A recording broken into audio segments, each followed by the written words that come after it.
हमें अपने जीवन में जितना जरूरी है उतना ही बोलना चाहिए, यह तो सभी जानते हैं। लेकिन कम बोलने से हमें क्या फायदा होते हो और कैसे हम अपने आप को कम बोलने के लिए प्रेरित कर सकते हैं, ये कोई नहीं जानता। लेकिन आज की गौतम बुद्ध की कहानी के माध्यम से हम कम बोलने के महत्व को समझने की कोशिश करेंगे, तो वीडियो के आखिर तक बने रहिए। चलिए शुरू करते हैं। एक गांव में गौतम बुद्ध का बहुत बड़ा आश्रम था।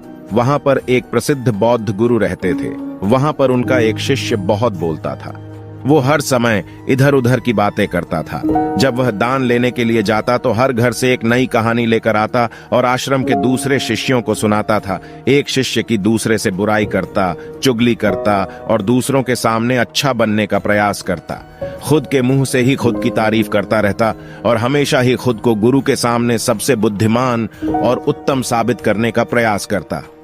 वह खुद को सभी शिष्यों से अलग और श्रेष्ठ मानता था। उसका कहना था कि मैं एक अमीर घर का बालक हूं।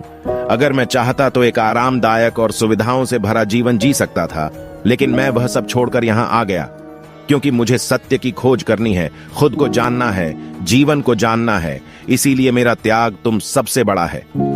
एक दिन गुरु ने आश्रम के सभी शिष्यों को बुलाकर कहा, आप सभी को अगले 1 माह के लिए कोई न कोई संकल्प लेना है। इससे आपकी संकल्प शक्ति मजबूत होगी और आप में आत्मशक्ति का संचार होगा।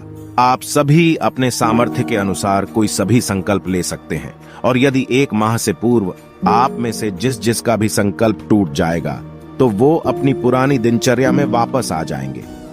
सभी शिष्यों ने अपनी शक्ति के अनुसार छोटे बड़े संकल्प लिए और गुरु को अपने अपने संकल्प के बारे में बताकर वहां से चले गए। लेकिन वह शिष्य जो खुद को सबसे अलग और बड़ा दिखाना चाहता था, वो सीधे गुरु की कुटिया में पहुंच गया और बोला, मैं कोई छोटा मोटा संकल्प नहीं लेना चाहता, बल्कि खुद की ही भांति एक बड़ा और महान संकल्प लेना चाहता हूं। कृपया आप ही बताएं क्या संकल्प लेना चाहिए। उसकी यह बात सुनकर गुरु मुस्कुराए और बोले, क्या तुम मेरे द्वारा दिए गए संकल्प को पूरा कर पाओगे? क्या तुम्हारे लिए उसे पूरा करना संभव होगा? शायद नहीं, वो तुम्हारे लिए संभव नहीं है। तुम उसे पूरा नहीं कर पाओगे, इसीलिए तुम खुद ही कोई संकल्प ढूंढो। शिष्य ने कहा, नहीं गुरुदेव, आप जो भी संकल्प मुझे देंगे मैं जरूर उसे पूरा करूंगा। गुरु ने कहा, ठीक है, तो तुम अगले 1 माह तक चुप रहोगे, मुंह से एक शब्द भी नहीं निकालोगे, यही तुम्हारा संकल्प है। शिष्य ने कहा, गुरुदेव, ये भी कोई संकल्प है? ये तो बहुत ही आसान है। 1 माह तक चुप ही तो रहना है। आप कोई बड़ा संकल्प दीजिए जो मेरी योग्यता के लायक हो, जिसे पूरा करने में मुझे समस्या हो। गुरु ने कहा, पहले तुम इस संकल्प को तो पूरा करके दिखाओ। शिष्य ने गुरु की बात मान ली और वह उसी समय चुप हो गया और पलटकर कुटिया से बाहर चला गया। उसे चुप रहना बहुत आसान लग रहा था। उसने एक दिन तो जैसे तैसे चुप रहकर काट लिया, लेकिन दूसरे दिन से उसके मन में ना बोलने का बोझ बढ़ने लगा। तीसरे दिन उसे भारीपन महसूस होने लगा और चौथे दिन उसके अंदर एक अजीब सी बेचैनी होने लगी, क्योंकि आसपास आश्रम के सभी शिष्य एक दूसरे से बातें कर रहे थे। वो भी अपना पक्ष उनके सामने रखना चाहता था, उनकी बोलती बंद कर देना चाहता था, लेकिन उसका संकल्प उसके आड़े आ रहा था। इसीलिए वो पूरे दिन सिर्फ मुंह और आंखें बनाता रहता। इसी तरीके से कुछ दिन और बीते और वह शिष्य बीमार पड़ गया। उसका सिर फटा जा रहा था, उसका खाने पीने तक का मन नहीं कर रहा था, वह सिर्फ बोलना चाहता था। वह गुरु के पास गया और उनके सामने बैठकर लिखकर उन्हें बताया, गुरुदेव, मैं बोलना चाहता हूं, बिना बोले। मुझे सांस नहीं आ रही, मेरा दम घुटता जा रहा है, मैं अंदर ही अंदर पागल हुआ जा रहा हूं। मैं क्या करूं? संकल्प तोड़ दूं क्या? यह पढ़कर गुरु मुस्कुराए और बोले, संकल्प तो तोड़ने के लिए ही होते हैं, लेकिन जो अपने संकल्प को पूरा कर लेता है वही अपनी आंतरिक शक्ति को बढ़ाता है, और जो अपनी आंतरिक शक्ति को बढ़ा लेता है वो समझ और जागृति की राह पर आगे बढ़ जाता है। संकल्प का लेना भी तुम्हारे हाथ में था और इसे तोड़ना भी तुम्हारे ही हाथ में है। तुम्हारे बहुत से भाई अपने संकल्प को तोड़कर अपनी पुरानी दिनचर्या पर वापस आ चुके हैं।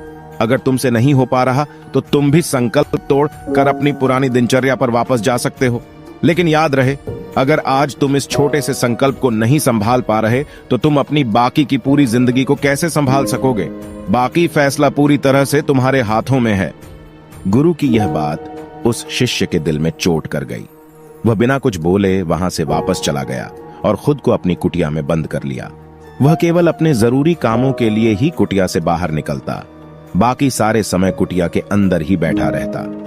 15 दिन बीत चुके थे और आश्रम के लगभग सभी शिष्यों का संकल्प अब तक टूट चुका था, लेकिन उसका संकल्प अभी भी जारी था।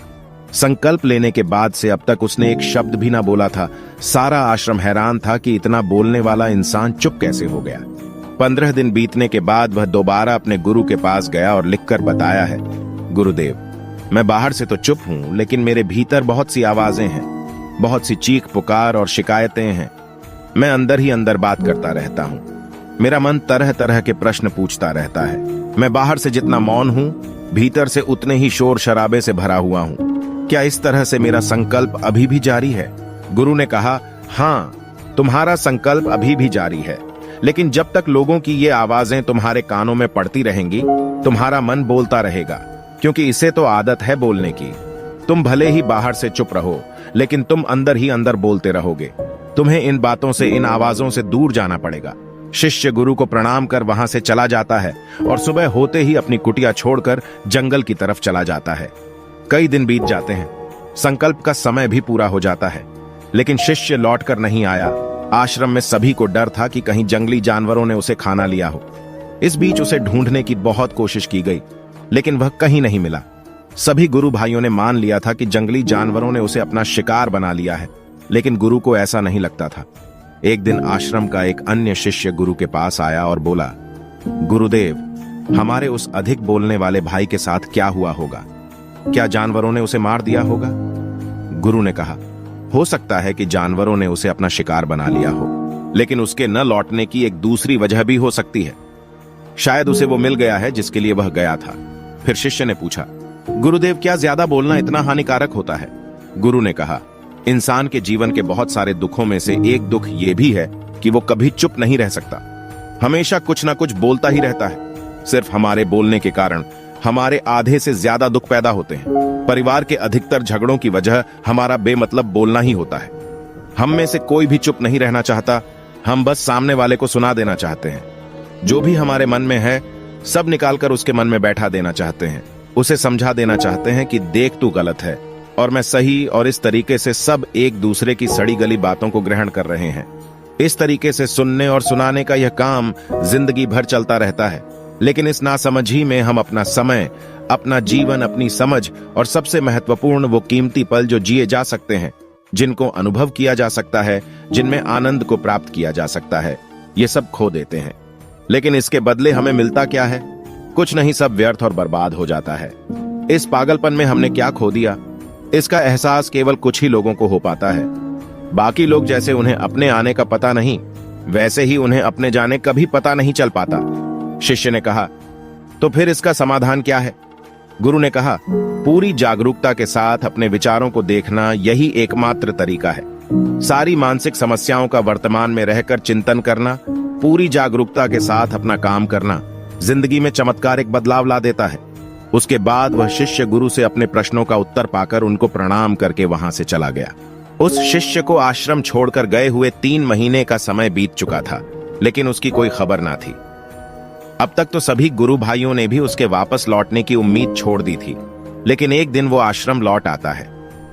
उसे देखकर सभी के आश्चर्य और खुशी का ठिकाना न रहा, लेकिन अब वो नहीं था जो यहां से गया था। वो कुछ और ही बनकर वापस आया था। उसके अंदर एक गजब का बदलाव महसूस किया जा सकता था। उसके चेहरे पर एक गजब का ठहराव और आंखों में बड़ी शांति थी।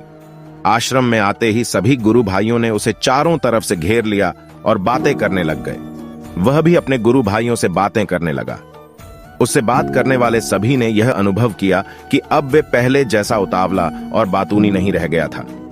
उसके मुंह से एक एक शब्द बहुत ही सुलझे हुए और मधुरता के साथ निकल रहे थे। थोड़ी देर तक गुरु भाइयों से बात करने के बाद वह सीधा गुरु की तरफ चला गया। उसने गुरु के चरण छुए और कहा, गुरुदेव, क्या मैं अब भी मौन हूं? क्या अब भी मेरा संकल्प जारी है? गुरु ने कुछ देर तक शिष्य की आंखों में बड़े ध्यान से देखा और कहा, हाँ, तुम अब भी मौन हो। तुम्हारे मुंह से एक भी शब्द निकल नहीं रहा और तुम्हारा संकल्प अभी भी जारी है। शिष्य ने कहा, गुरुदेव, जब मैं आश्रम से गया तो मैं मुंह से तो चुप था, लेकिन मेरे अंदर बहुत सी आवाजें थीं। मन में बहुत से प्रश्न थे और वो बंद नहीं हो रहे थे, तो मैं जंगल में चला गया, इस उम्मीद से कि वह मुझे शांति मिलेगी और मेरे मन की बकबक कम हो जाएगी। लेकिन मैं जितना एकांत में जाता गया, मेरे अंदर की आवाज उतनी ही तेज होती गई। मेरे भीतर की पुरानी से पुरानी आवाज मुझे सुनाई देने लगी। तब जाकर मैंने महसूस किया कि मैं कितना गलत कर रहा था। जब मैं अपने परिवार वालों, दोस्तों को और गुरु भाइयों को बुरा भला कहता था, तो उस समय मुझे लगता था कि मैं सही कह रहा हूं। जब मैं गुरु भाइयों की एक दूसरे से चुगली करता हूं और उनका मजाक बनाता, तब भी मुझे यही लगता था कि मैं उनसे बेहतर हूं और मैं सही कर रहा हूं। लेकिन उस दिन मैंने पहली बार महसूस किया कि मैं कितना गलत बोलता था। काफी दिनों तक ये आवाजें, ये शिकायतें मेरे अंदर चलती रहीं, लेकिन धीरे धीरे करके एक दिन ये सारी आवाजें मेरे अंदर से समाप्त हो गईं। अब मैं भीतर से भी मौन हो गया। उस घने जंगल में बाहर से कोई बोलने वाला था नहीं और भीतर कोई आवाज बची ही नहीं थी। और मैं उस दिन पहली बार मौन का सही अर्थ समझा। मेरे चारों तरफ बहुत शांति थी। हालांकि अभी भी कुछ आवाजें आ रही थीं, जो पहले भी आती थीं, लेकिन मैं उन्हें सुन नहीं पाता था। पर अब वह सभी आवाजें मुझे स्पष्ट रूप से सुनाई दे रही थीं। हवा के चलने की आवाज, चिड़ियों के चहकने की आवाज और पानी के बहने की आवाज। ये सभी आवाजें मैंने पहली बार पूरे होश पूर्वक सुनी। अपने चारों तरफ इतनी शांति मैंने पहले कभी महसूस नहीं की थी। तो इस शांति को भंग करने के लिए मैंने पहली बार अपने मुंह से कोई शब्द निकाला। मैं चिल्लाया, हे ईश्वर, यह कैसी शांति है? सभी कुछ इतना शांत क्यों है? ऐसा क्या हो गया? लेकिन मेरे चिल्लाने के बाद भी वह शांति भंग नहीं हुई। सब कुछ पहले के जितना ही शांत था, बाहर भी और भीतर भी। हे गुरुदेव, मैंने अपने गुरु भाइयों से बात की, मैंने आपसे बात की। मैं बोल रहा हूं, मैं चल रहा हूं, मैं सब कुछ देख रहा हूं, लेकिन मैं अपने भीतर एकदम एकांत में हूं, मौन में हूं। भीड़ में होता हूं, तब भी भीतर से अकेला एकांत में होता हूं। जब मैं खुद में भी शोर करना चाहता हूं, तब भी एकांत में ही होता हूं। अब सब दिखाई पड़ने लगा है, सब सुनाई पड़ने लगा है। गुरु ने कहा, जब तक हम बाहर की तरफ बोलते रहेंगे, भीतर अशांति ही रहेगी। लेकिन जिस दिन हम भीतर की तरफ मुड़ जाएंगे, तब हमारे मुंह से कुछ भी निकलेगा, हम शांत ही रहेंगे। दुनिया में जितनी भी बुराइयां हैं, ज्यादातर हमारे बोलने से ही उत्पन्न होती है, क्योंकि हम चुप रहना नहीं चाहते। हम जितनी जरूरत है उससे कहीं ज्यादा बोलते हैं। हम सामने वाले को सुनना नहीं चाहते, बल्कि उसकी बोलती बंद कर देना चाहते हैं। उसे समझा देना चाहते हैं कि मैं कौन हूं, मैं क्या कर सकता हूं, और यही हमारी जिंदगी का मकसद बनकर रह जाता है। हमारी सारी ऊर्जा इस व्यर्थ के बोलने में बर्बाद होती रहती है। ऐसे ही समाज में लोगों का जीवन दुखों से भर जाता है, जो हमेशा एक दूसरे को सुनाने में लगे रहते हैं। कभी एक दूसरे को सुनना नहीं चाहते, समझना नहीं चाहते, और चुप रहना तो उन्होंने कभी सीखा ही नहीं, क्योंकि चुप रहना उन्हें छोटा महसूस करवाता है। दुनिया की सभी लड़ाइयों का कारण हमारा बोलना ही है। इसलिए हमें सिर्फ उतना ही बोलना चाहिए जितना जरूरी हो, क्योंकि व्यर्थ का बोलना ऊर्जा को नष्ट करना है, और ये बोलना ही हमें कभी अपने भीतर की ओर लौटने नहीं देता, क्योंकि यह हमें बाहर की ओर खींच कर रखता है, और बाहर है ही क्या इस संसार के अलावा। लेकिन अगर अपने भीतर के संसार की ओर मुड़ना है, तो इस मुंह को बंद ही रखना चाहिए। इसीलिए जितने भी बुद्ध हुए, आत्मज्ञानी हुए, वो सभी एकांत की ओर भागे, ताकि उन्हें ज्यादा ना बोलना पड़े, ज्यादा सुनना ना पड़े। वो एकांत में रहें और शांत रहे, इसीलिए आसानी से भीतर की यात्रा कर पाए। लेकिन अगर कोई चाहे तो इस संसार में रहकर भी एकांत में रह सकता है, शांत रह सकता है। लेकिन इसके लिए उन्हें अपनी ऊर्जा बचानी होगी, जिसे वह अब तक अपने व्यर्थ के शब्दों में बर्बाद कर रहे थे। दोस्तों, इस कहानी की सीख यही है कि व्यर्थ का बोलना ऊर्जा को नष्ट करना है। ज्यादा और व्यर्थ बोलना ही हमें अपने भीतर की ओर लौटने नहीं देता, क्योंकि यह हमें बाहर की ओर झुकाए रखता है, और जिन्हें भीतर की यात्रा करनी है, उन्हें अपने मुंह को बंद ही रखना चाहिए। मुझे उम्मीद है कि आपको यह कहानी पसंद आई होगी और काफी कुछ सीखने को मिला होगा। कहानी के बारे में अपने विचार आप हमें नीचे कमेंट बॉक्स में कमेंट करके बता सकते हैं। जाने से पहले वीडियो को लाइक करें और चैनल को सब्सक्राइब जरूर करें। ऐसी ही कहानी के साथ मिलते हैं अगले वीडियो में। तब तक के लिए आप अपना और अपने परिवार का ध्यान रखें। धन्यवाद।